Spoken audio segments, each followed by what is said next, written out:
Welcome back to Couch Bros. Zach and Zoe here.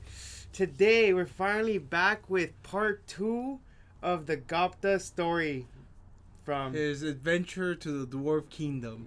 from I guess in the anime they do bring it up, but now we're in part 2. We did post a video last week on I believe it was Thursday for part 1. We'll see if we can put a link in the description below if you want to watch the first part. But this is gonna be the second part of Gobta and his adventure to the Dwarf Kingdom and His first time going. first time going by himself. So let's I guess it's I'm gonna let Zoe handle this because he's been like just reading it over and over. Oh, but before we actually go into it, I just want to say thank you to Bart Simpson for explaining that last part that actually made sense. Yeah, that did make a lot of sense. Yeah, so thank you for explaining it. That was actually great. Thank you. Yeah, and thank you for not spoiling. I mean, I don't want to bring it up anymore because he gets all butthurt still. All right, so let's get to the story. So we left off last time where Gobta was fighting that magic beast and basically poisoned them by accident. Poisoned the magic beast. As far as we know, the magic beast is eliminated. He's no longer there.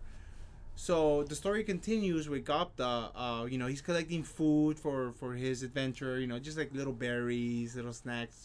Herbs, mushrooms, more mushrooms. Yeah. And strawberries, different kind of fruits that you find in the forest.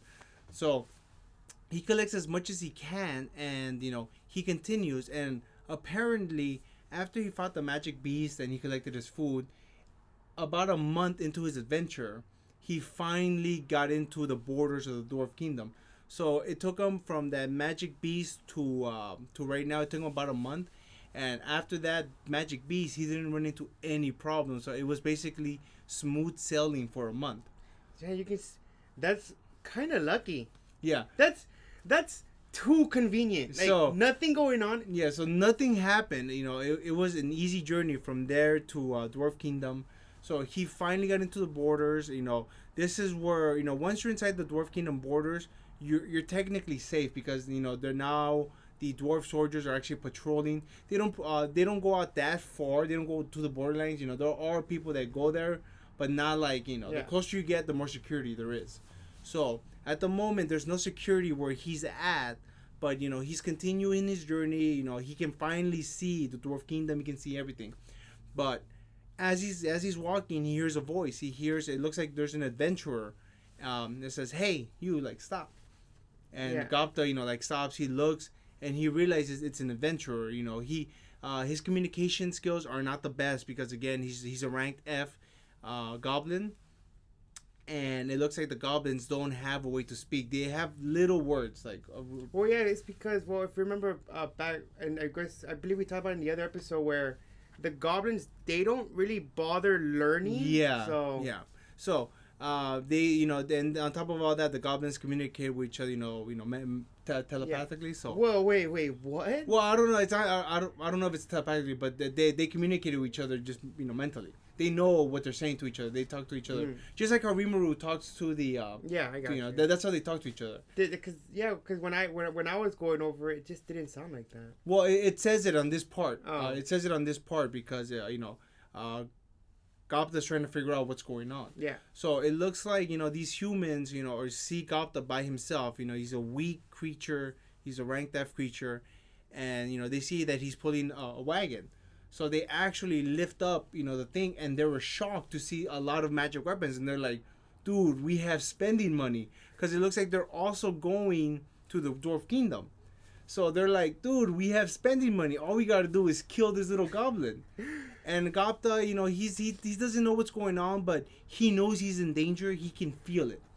And he feels that he's in danger, and he knows he's in danger, so he grabs his wagon and just bums out. But another, I guess his partner cuts him off. He jumps in front of him and cuts him off. So there's two adventurers now. And Gobta knows he's in trouble. He can feel it. He knows he's in trouble. And these adventurers, they basically they know if they kill him, they're gonna get a bunch of money. So that's what they start doing. They start beating him up. They're gonna kill him. They're gonna kill Gobta. They're gonna steal his things.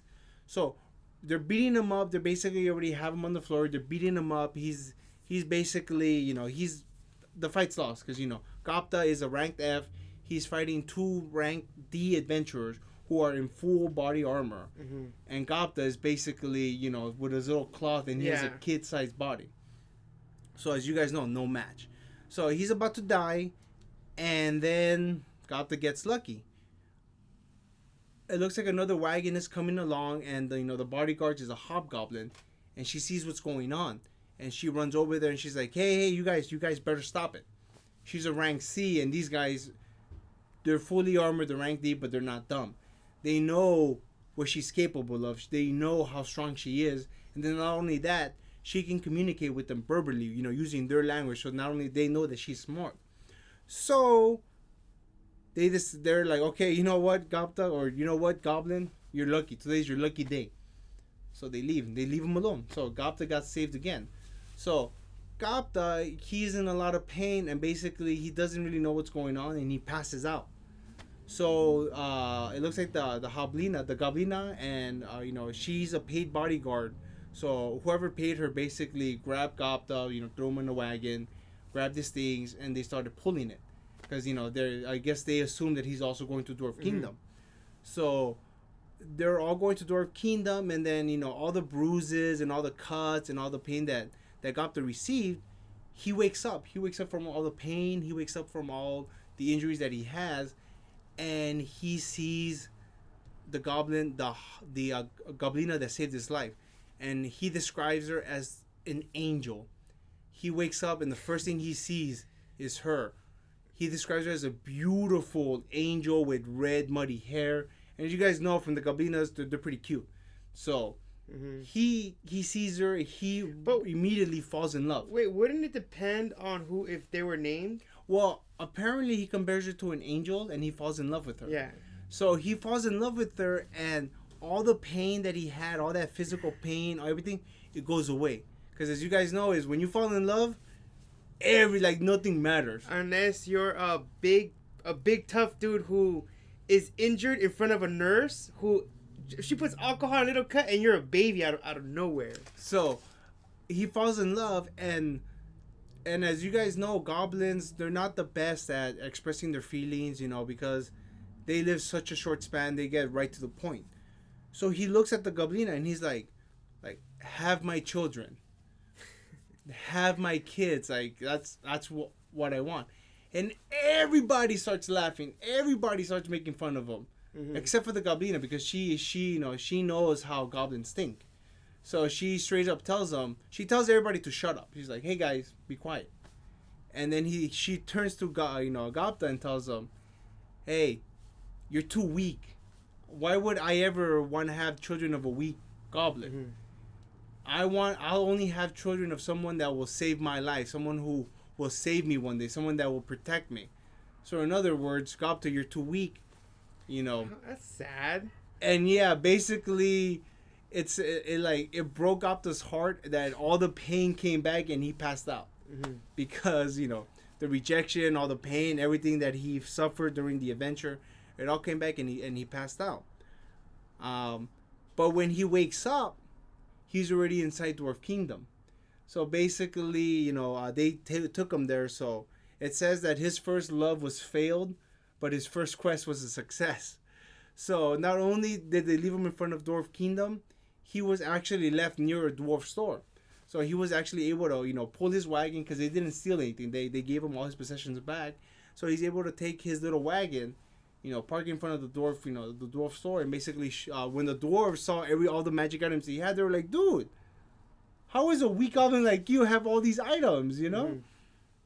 So they basically grab all his items. They grab the dirty fur coat that he has, and he had a big fur coat because apparently he's been killing rabbits and skinning them and keeping their jacket. He's been, I guess, sewing them together, using it as a blanket or a bed or a pillow. I didn't catch that when I was going through it. Well, it says it at towards that part. It says that he's been killing rabbits and collecting their furs because he's been sleeping on the floor. Yeah. So he needed a blanket. So he basically made a blanket.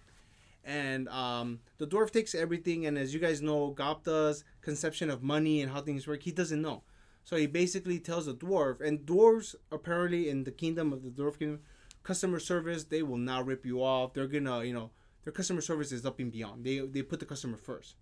So they basically Gobta tells them, hey, I want knives, kitchen knives, basically just for things to cutting.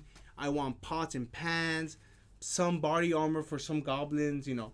And they're like, yeah, you know, they gave him basically everything. And then on top of all that, he has three choices. He can either carry it all, which we know we don't want that, or they can send it through heavily. I forgot what it's called. Heavily transportation. I'm assuming it's like a air kind of thing, like a Pegasus kind of thing, or magic transfer, which magic transfer is a little bit more expensive, but they give him like an item and he can put it anywhere, and it only works one. You say some kind of enchantment and all your things get teleported right there. So basically, he takes that bad option because it's honestly the best option to have. So after they give him everything and all that. Well, and he took that option because I do remember that Gopta did mention that if he would have gone with the heavenly one, yeah, it was they kind of traveled too far, and because he wasn't really sure on how to. He didn't know how to communicate his address, basically. Yeah, pretty much. So he goes with the teleportation thing, and as everything's going on, the dwarf is like, "Hey, that knife!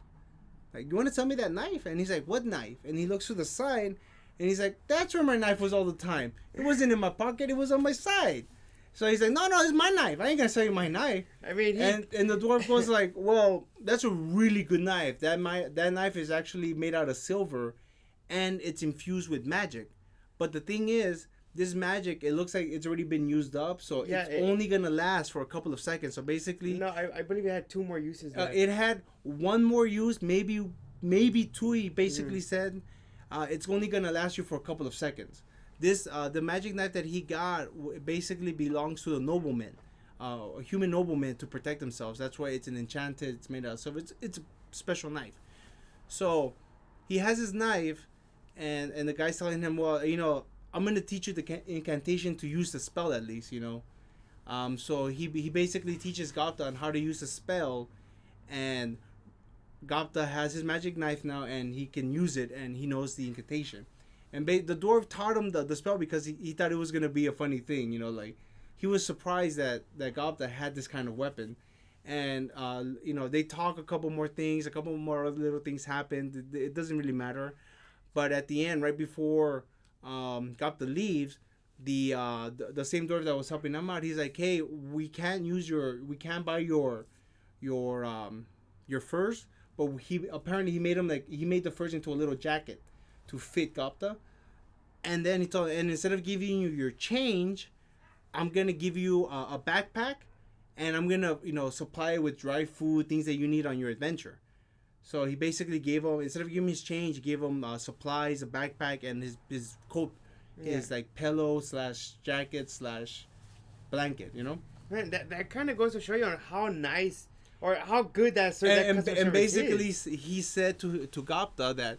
I'm gonna give you all of this because I actually made that knife, and I don't want anything bad to happen to the knife. I want to see what's gonna happen.